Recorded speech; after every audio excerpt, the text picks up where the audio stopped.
This guy's own mustache can't handle his own BS. The pressure that Trump has put on for a ceasefire is motivated by one thing: Trump's desire for good publicity and to buttress his case to get a Nobel Peace Prize. You want a ceasefire? All of this is there are some major developments happening right now between Russia and the United States, as Tucker Carlson has some very serious accusations against the Ukrainians. Trump is warning about World War III. Russia is about to launch a major offensive, as there was just a groundbreaking phone call that happened between Vladimir Putin and Donald Trump that we will be telling you about in this particular video, as a lot of what we told you has actually come true. If you've been watching our videos and the latest developments within the last few days and weeks, you're like, wow, how are these guys understanding of this? Well, we've been covering this for 21 years. So subscribe, click the notification button, because a lot of our content, sadly, is very prophetic, since what we have been telling you has been going on has happened and is developing in the exact ways that we predicted it to be. This, as Donald Trump has been trying to wrangle the Ukrainians, and within the last few days, it looks like he was successful as he got them to agree to a ceasefire deal that now the Russians are a little bit skeptical of. We'll get into the Russian position here in a little bit, but the situation between the United States and the Ukrainians is so bad that even Tucker Carlson is coming out and alluding to something that we talked about, the larger possibility of a few days ago. We reported to you the larger attacks on independent media, specifically InfoWars, where one of their top writers was taken out. A lot of people automatically connected the dots of him being on a Ukrainian hit list, a Ukrainian list where there was also a lot of Russians on that were previously assassinated. Now, is that the larger kind of correlation that is fair to make here? Well, Tucker Carlson agrees, and we brought up the prospects of this possibility, and Tucker Carlson just elaborated on it a little bit more a couple days after we did. An Alex Jones staffer was just murdered 2 days ago, who was on some list put together by the Ukrainian government or its supporters of critics. He was murdered outside of his house. I mean, I don't think it's crazy to think, given the number of assassinations they've pulled off or attempted, that he was killed by them. You think that's possible? Well, I would be very worried about our president. You know, I think the president is very much at risk, and these people seem to know no sense of limitation. They're capable of anything. So I hope the Secret Service is on its toes. I'm sure Kash Patel is well aware of this in the FBI. Yep, this, as some people are going even as far as to hypothesize that the Ukrainians could have been potentially responsible for the attempted assassination of Donald Trump, specifically with that second attack where they had a lunatic that really loved Ukraine and allegedly was also sourcing foreign soldiers to them and giving them passports. That was the one that was trying to take shots at Trump here in South Florida at the golf course, where he was, of course, prevented from doing so by Secret Service that actually then did their job, unlike the first time around when they failed a lot of times through quote, a lot of coincidences and mistakes. Now, a lot of people don't believe in those kind of coincidences and mistakes, and they are rightfully skeptical here.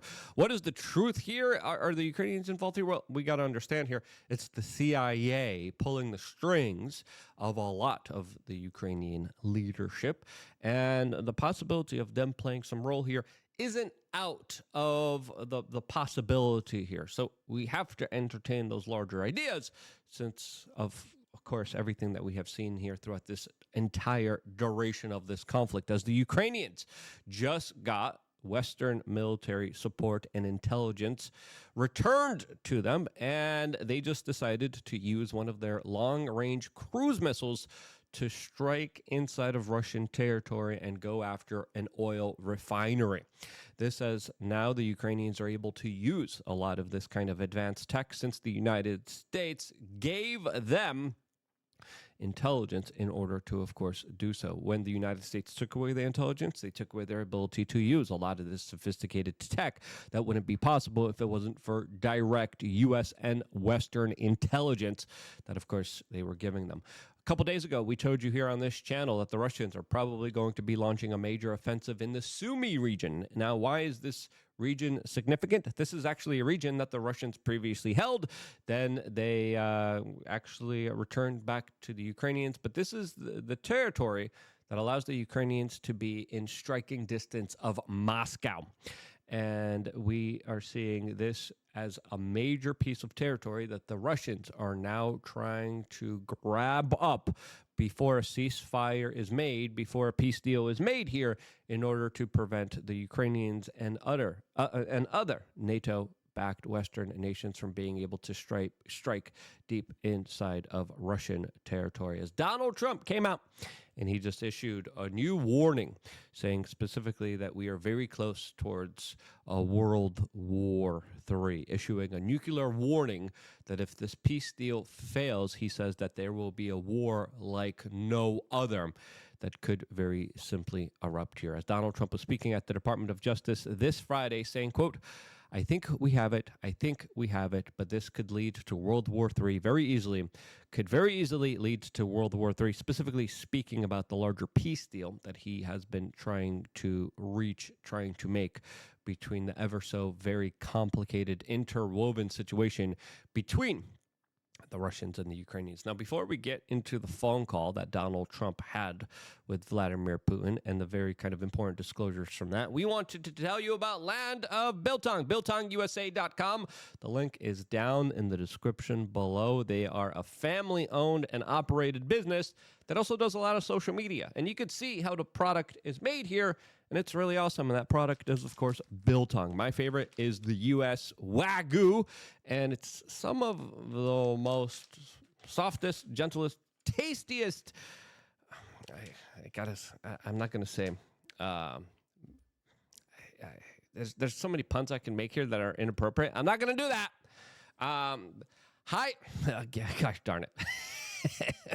This is some of the best stuff on the market there, as of course biltong is a family-friendly snack, low in carbs and packed with protein, making biltong the ultimate health snack. Biltong is a great source of iron and also serves as a source of several other essential nutrients, including magnesium, potassium, and B vitamins.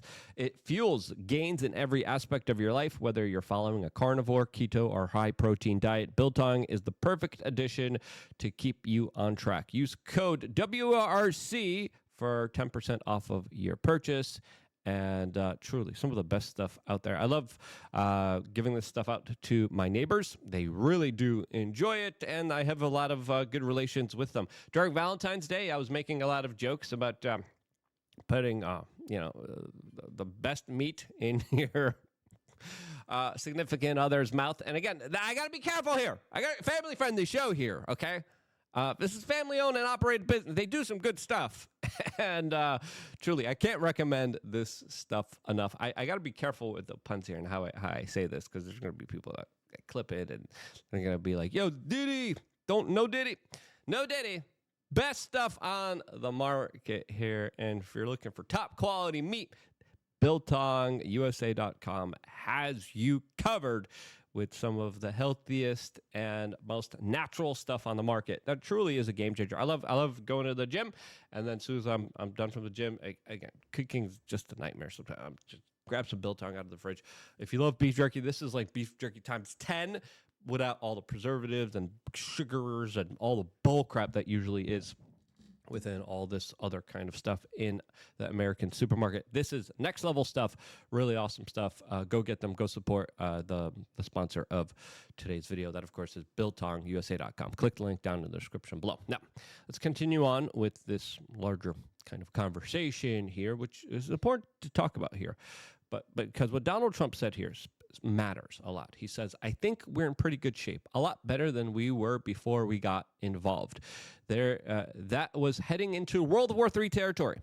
That would have been a war like no other because of nuclear weapons and other types of weapons that you don't even want to know about. Yep, and that's exactly what we described here for years on end now. People are like, oh, nuclear weapons, I'm like, nuclear weapons were used during the 1940s, okay?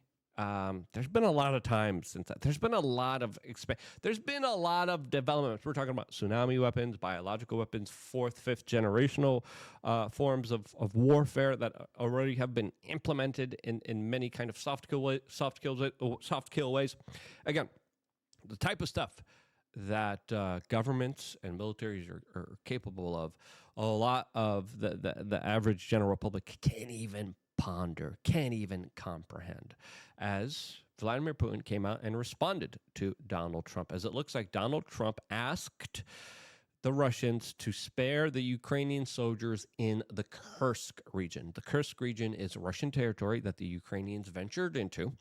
And whenever the U.S. intelligence was cut off, the Russians made very significant gains on their territory, and they have cornered a lot of the Russian soldiers in that specific region. Vladimir Putin responded to Donald Trump's request, saying that he has addressed his appeal to spare the lives of the servicemen of the Ukrainian army in the Kursk region, and he says that he will give them safe passage if they, of course, surrender.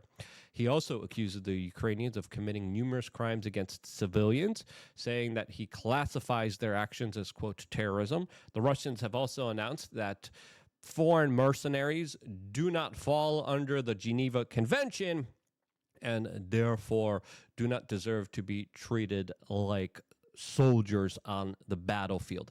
He says that he feels sympathetic to Donald Trump's calls to be guided by humanitarian considerations regarding these servicemen, and he emphasized them to lay down their arms and surrender, and that he will then guarantee their life and dignified treatment to them if they do surrender. So that's one of the very kind of desperate situations for the Ukrainians that they find themselves in, as now Donald Trump looks like he is on the offensive. After putting pressure on the Ukrainians, he is now putting pressure on the Russians, as he has just threatened not only sanctions, but also travel bans, specifically for Russia and Belarus, specifically warning about 43 other countries that they are either banned or soon going to be banned from entering the United States. Now, the full travel ban in the United States is against the citizens living in Afghanistan, Bhutan, Cuba, Iran, Libya, North Korea, Somalia, Sudan, Syria, Venezuela, and Yemen.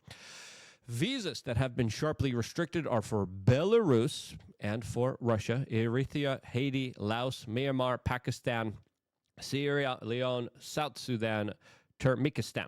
Now, there's also countries that have 60 days to address their concerns and to address other trade issues with the United States, and those countries are listed here, and they include countries from like St. Kitts and Nevis, St. Lucia, Mali, Dominica, and many other countries around the world that are predominantly developing nations without, the best national security state. I'll just leave it at that. Now, in all of this, there are people who have played a major role in this. Individuals like Boris Johnson, when he was the Prime Minister of the United Kingdom, he literally went over to Ukraine as soon as they were about to sit at the table with the Russians. As soon as they agreed to a peace deal, he came in there and said, you're not going to do that. And he is one of the politicians that has been escalating the situation and has prevented peace here and has put the Ukrainians in an extremely unfavorable situation where a lot of their young men have been absolutely decimated and destroyed. People are going to be looking back at this saying, why did we do this? We did this because of Boris Johnson. We did this because of this fat, bloated warmonger who came in there and prevented peace being made here and spurred on the huge territorial losses for the Ukrainians, as well as the loss of an entire generation of young men.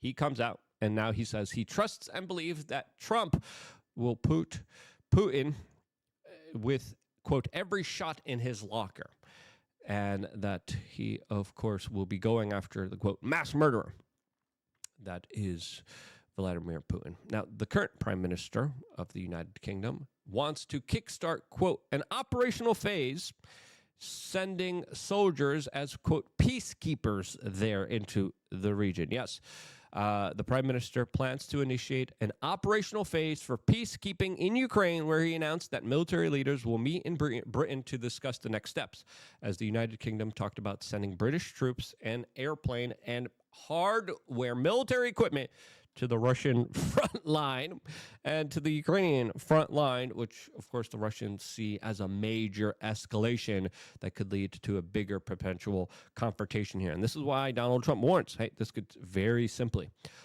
just absolutely blow up in everyone's face here very soon, especially with Europe acting the way that Europe is acting. Now, Vladimir Putin did address his population, and he actually came out and said, essentially alluded to how Trump is trying to prevent World War III here. That's pretty clear here. The Brits, the Germans, the French, the Europeans, they're talking wild, but they're not willing to put any skin in the game here. They're threatening to do so, but a lot of what they have been doing has been trying to counter Donald Trump. Donald Trump says, hey, Ukraine, you got to have peace here. Ukraine's like, no. Donald Trump's like, okay, we'll take away arms from you. The Europeans come in saying, we'll give you arms at this interest rate at a loan. You got to pay back. Again, every step of the way here, the Europeans have been escalating this conflict and standing in the way from Donald Trump from being able to achieve his deal and being able to negotiate here. Every step of the way, the Europeans are countering Donald Trump's negotiation tactics and art of the deal here. But Putin said that restoring Russian-American relations is something that is possible now, and that Donald Trump is reversing the damage caused by the Biden administration. Now, it wasn't Biden. It was essentially a lot of very serious warmongers a part of Biden's administration. Biden wasn't even there. He was an old, disheveled person that wasn't even making all the shots there. There was another kind of bureaucratic deep state behind the scenes, along with their CIA, U.S. aid funding, slush funds that were able to, of course, pay off and put us in this horrible situation that all of us are in. As Putin has confirmed that he had this phone call with Donald Trump, and that he is willing to, of course, spare the lives of the surrounded Ukrainians in the Kursk region. Of course, if they surrender, just like we talked about that, Putin made sure to bring up his position globally to the world, saying exactly where he stands here. And he is saying that Donald Trump is holding true to his words as the peacekeeper and is taking significant steps towards not just ending this conflict, but towards normalizing relations with Russia and permanently ending this Cold War we are in with Russia before it escalates into a full War III. So it's pretty clear here that Donald Trump is trying to bring peace here. And there are some other surprising statements, even from the NATO chief, that says now that he is open towards restoring Russian relations after this war, saying, but we are absolutely not there yet. But he's open to this larger possibility, which is, I think, a major step in the right direction here, since the Europeans, especially the Germans, you know, the United States was pretty clear, saying, you guys got to fund yourself, and you guys got to set up a warfare state and get rid of your welfare state and some of your crazy liberal policies, and you guys got to allow free speech. You guys got to allow some kind of conservative voices in your country. The Europeans responded with, no, we're just going to do the opposite of that. As J.D. Vance just came out and described how Germany is shooting itself in the foot in more ways than one, as the Germans' incoming chancellor and a former BlackRock executive, what a surprise there, says that now he wants to codify climate neutrality. Yep, as he's talking about a $500 billion debt deal that will, of course, be meant towards making the weather gooder and creating, quote, climate and transformative fund.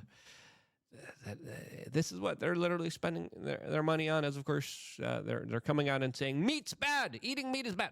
Eating meat, by the way, is correlated towards being more of a conservative. Males who eat a lot of meat, testosterone goes up, and they're more likely to be Republican and conservative. That's why one of our sponsors, BiltongUSA.com, get some protein into your diet, start to take care of your health, and don't be like the Europeans. Seriously, the situation is just wild. From Tucker Carlson's comments to Donald Trump's comments, it's fair to say that we are not out of the weeds yet. Now, I think we're on the road towards finally ending a lot of this nonsense and insanity. Because the situation we're in, the situation that the Ukrainian people are in, is absolutely horrible. And we need to do everything in our power to save lives, end this conflict, and, of course, try to rein in some kind of larger economic prosperity while unleashing the energy resources on the world. There's a lot of bad blood. There's a lot of bad history. But if we could all make money together, if we could all just put our differences aside, if we could all just put the weapons down, and if we could all just start to work together and build together and create together, I think that highlights a larger possibility that is possible under the leadership of Donald Trump. And even though his administration is plagued with some controversies. I think this is going to be the most important job that we're going to be looking back on and saying, thank goodness that this man was elected. Because if the other person if Kamala Harris was in there, it would have been the same old policy. She would have been drugged up, liquored up. She wouldn't have not been there. Donald Trump is a different leader. And say what you may about him, love him or hate him, I think on this position, he is absolutely doing the right thing. And normalizing relations, ending the wars, creating peace is something that we needed a long time ago. We would have had it if these sociopathic politicians wouldn't have prevented it and stopped it. If you agree, share this video with your friends and family members. I love you guys. Stay tuned for more, all here exclusively on youtube.com/wearechange.